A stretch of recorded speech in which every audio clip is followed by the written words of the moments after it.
Les habla el ingeniero Sigifredo Aldaz, presidente del Colegio de Ingenieros Civiles de Pichincha, como parte del Consejo Consultivo de Ingeniería de Economía. Me voy a permitir dar lectura al manifiesto público número 3. Consejo Consultivo de Ingenierías de Economía. Análisis de la situación actual de la crisis energética, un llamado a las autoridades. Quito, 31 de enero del 2025. Los miembros del Consejo Consultivo de las Ingenierías de Economía, conocedores de las problemáticas que engloban al sector eléctrico, exponemos lo siguiente a la ciudadanía ecuatoriana y al gobierno. Nuestro país atraviesa, aún con la crisis en la provisión de energía eléctrica, disminuida desde enero del presente año por el notable incremento de lluvias en las cuencas hidrográficas de los ríos Paute, Coca, Zamora y otros menores, lo que ha permitido la generación hidroeléctrica y el cese de los cortes de energía. Lo antes manifestado no significa que la crisis ha terminado, por lo cual solicitamos al gobierno nacional se dé cumplimiento a 1. La apertura al conocimiento de datos reales referidos al estado del parque térmico que nuestro país posee y su condición de operatividad, pues habría un aproximado de 1.200 megavatios recuperados. Es imperativa la claridad del acceso a la documentación técnica de las centrales térmicas e hidroeléctricas en relación con los mantenimientos programados que debieron haber sido efectuados meses atrás y lo relativo al real crecimiento de la demanda actual y la proyección para los próximos años. 3. Debe darse las facilidades para la provisión de repuestos y partes que requieran las centrales de generación en un marco de transparencia en los procesos para la compra, instalación y puesta en marcha en lapsos que la situación actual amerita. 4. Igualmente, es imperativo que haya transparencia y amplitud en los procesos de las transacciones realizadas, tanto para la compra de energía desde los barcos de generación, barcazas, así como en la compra de generadores térmicos en tierra y otros que podrían desarrollarse, ya que las contradicciones y los anuncios realizados marcan un escenario de incertidumbre para la incorporación de esta energía tan necesaria para el país. 5. De las informaciones que ha sido posible recabar, consideramos que es probable que se presente un estiaje en abril del 2025 y que a esa fecha Ecuador podría tener una demanda eléctrica mayor a los 5.500 megavatios. Sin embargo, no se ha podido incorporar más que 336 megavatios como nueva generación propia de Toachi y alquilada de barcazas, lo cual no cubre el déficit para épocas de bajos caudales, lo cual podría verse agravado por mantenimiento y no operación del resto de parque generador, y nuestro país se vería afectado por nuevos apagones. Por lo antes indicado, recomendamos se dé atención a las siguientes medidas. Recomendamos recuperar el parque térmico existente del Estado que aún está sin funcionar, con lo que se podría entregar al Sistema Nacional Interconectado un estimado superior a 500 megavatios. Plan de ahorro de energía y eficiencia energética, con amplias campañas dirigidas hacia los sectores residencial, comercial, industrial y estatal. Insistimos en la necesidad de tomar medidas inmediatas para la disminución de pérdidas técnicas y robos de energía a nivel nacional. 6. Las soluciones planteadas por el Ministerio de Energía y las empresas públicas deben contar con los sustentos técnicos necesarios y no constituir meras declaraciones que no resuelven los graves problemas que atraviesa el sector eléctrico, como la estabilización de la erosión regresiva del río Coca o nuevas obras para regulación de caudales para las centrales Coca o del sistema Paute.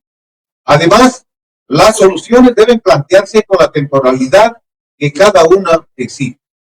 Séptimo, un medio escrito señala el interés del gobierno nacional para el uso de energía nuclear en la generación eléctrica con 750 mega en cada módulo.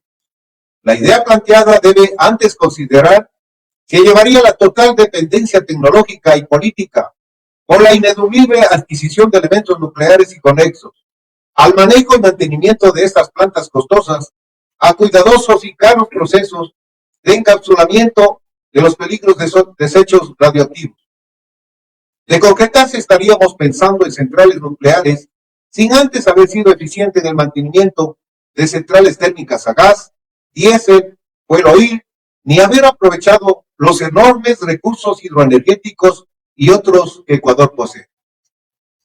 Recomendamos que el gobierno nacional impulse los aprovechamientos geotérmicos que posee nuestra nación, de los cuales se ha calculado inicialmente un potencial aprovechable de más de 540 megavatios. Estas centrales han sido estudiadas desde el año 1984, INESEL, Proyecto Geotérmico. Son no contaminantes, tienen factores de planta superiores al 90% y costos de kilo hora, competitivos con su similar hidráulico. Igualmente, recomendamos se impulse la construcción de las numerosas centrales hidroeléctricas de potenciales menores a 50 megavatios, ubicadas en todas las vertientes hidrológicas y por las ventajas de las mismas frente a grandes aprovechamientos. El sector eléctrico necesita un cambio radical estructural desde un punto de vista técnico, económico y no político. El sector eléctrico debe ser altamente técnico, autosustentable, planificado, independiente, con un ordenamiento que responda a una política nacional de Estado, capaz de generar la energía necesaria para satisfacer la demanda nacional. Marco Acuña Gallo, presidente del Colegio de Ingenieros Eléctricos y Electrónicos de Pichincha. En realidad, las contrataciones que se han tratado de hacer en el paquete de 341 megavatios, solo tenemos efectivos 100 megavatios funcionando, que es la barcaza. El segundo paquete, que eran más de 800 megavatios, no tenemos nada de resultado. Han existido más de 9 contrataciones por parte de SEGEC y otras instituciones que se han caído y no han podido proseguir. Hay contrataciones como la de ProGen, de Austral, que siguen en el limbo. Debieron haber comenzado a incorporar esa energía porque el 5 de noviembre hasta la fecha todavía no se han incorporado y no se tienen fechas muy determinadas para eso. Entonces, en ese escenario vemos que en realidad solo se han incorporado un total, tenemos solo 1000 megavatios de energía térmica que está habilitada, que es lo que está funcionando en este tiempo como energía firme, incluida la barcaza.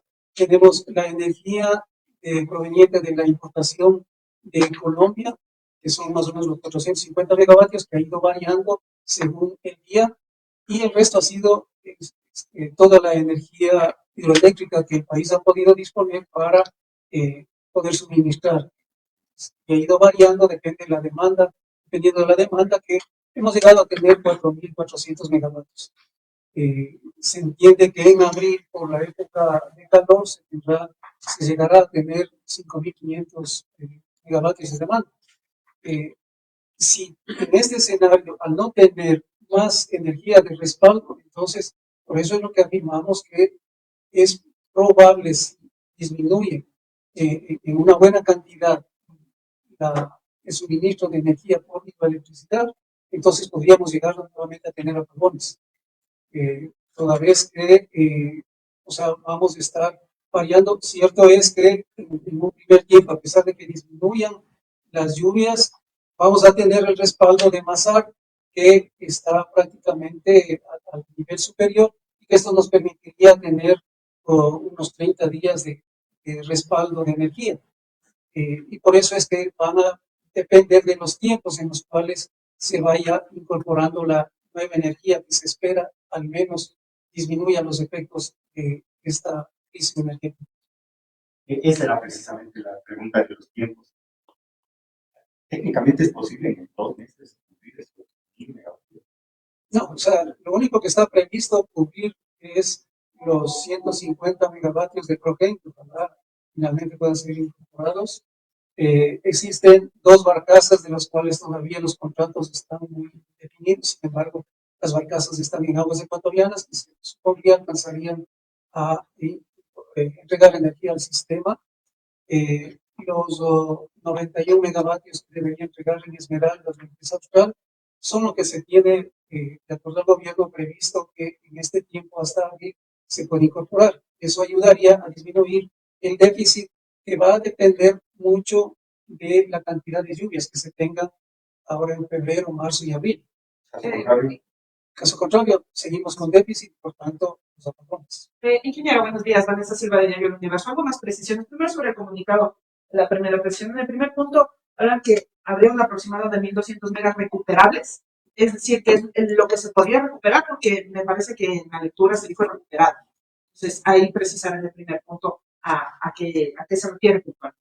Eso lo primero. Lo segundo, conocer a la fecha a cuánto asciende el déficit, porque en algún momento se hablaba de un déficit de 1800 megas, si no estoy mal. Tercera, bueno, tengo algunas, pero la tercera es, el año pasado, cuando la ministra Robo había advertido, y luego que se hizo público, había advertido que en abril iba a venir el estiaje, uno de los argumentos para esto era que desde enero ya se notaba una baja en los niveles de Masar, que es lo que no ocurre ahora. ¿En qué medida puede aportar Masar si no llegan las contrataciones a tiempo? Con esas empiezo. Bueno, antes del último, Masar, justamente ha dado el manejo que ha sido positivo por la cantidad de lluvias y se ha estado tratando de preservar ese embalse.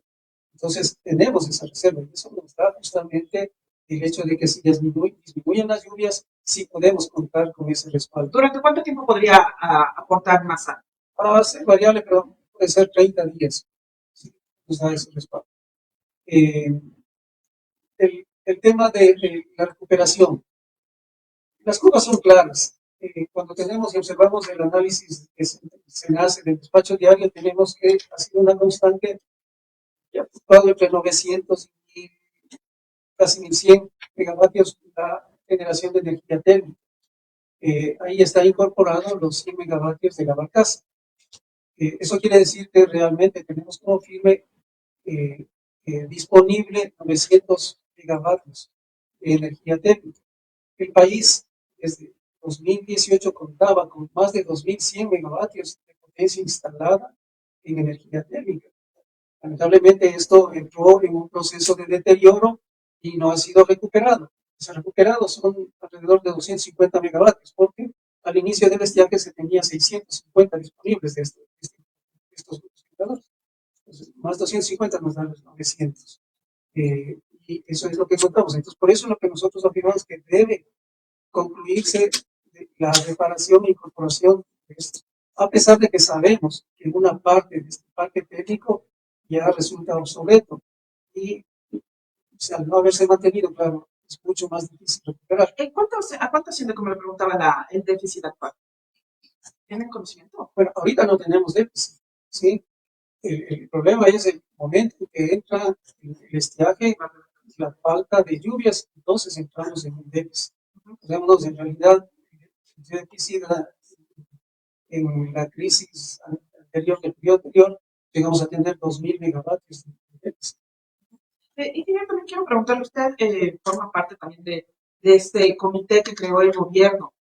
¿De qué ha servido en la práctica? O sea, ¿cuántas reuniones han tenido? Y le pregunto esto porque si usted viene acá como parte del comité de los colegios profesionales a decir que no hay información, entonces, ¿de qué ha servido el comité que formó el gobierno?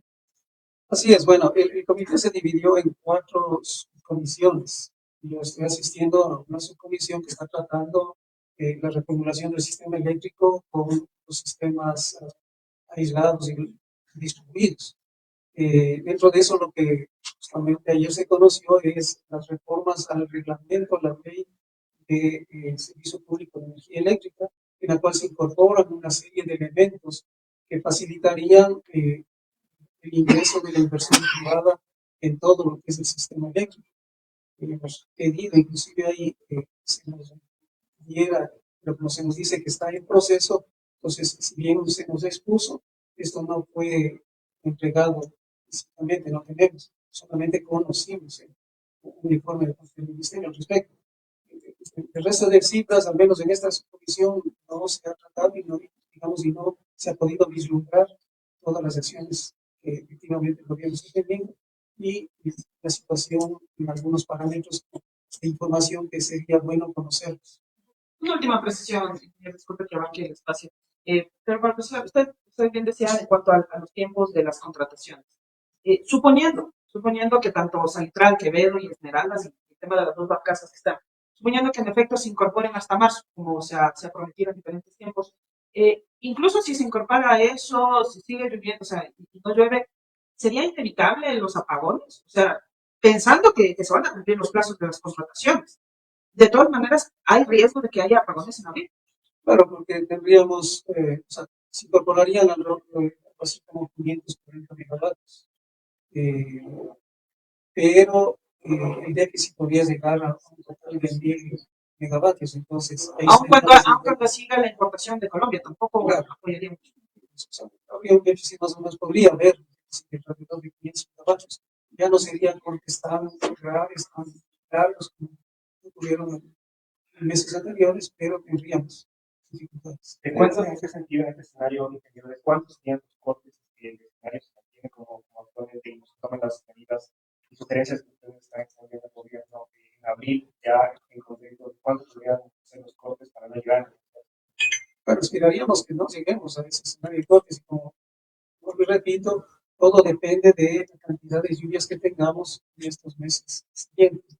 La ventaja que tenemos es que Masar ya está trabajando de una manera más adecuada.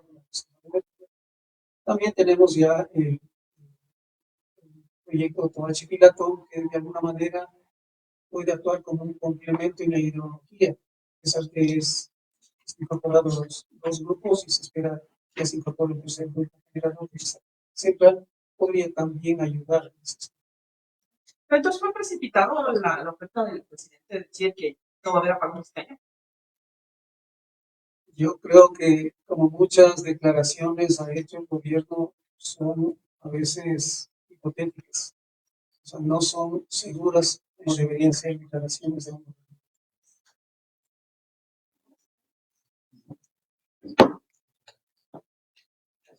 Gracias, ingenieros.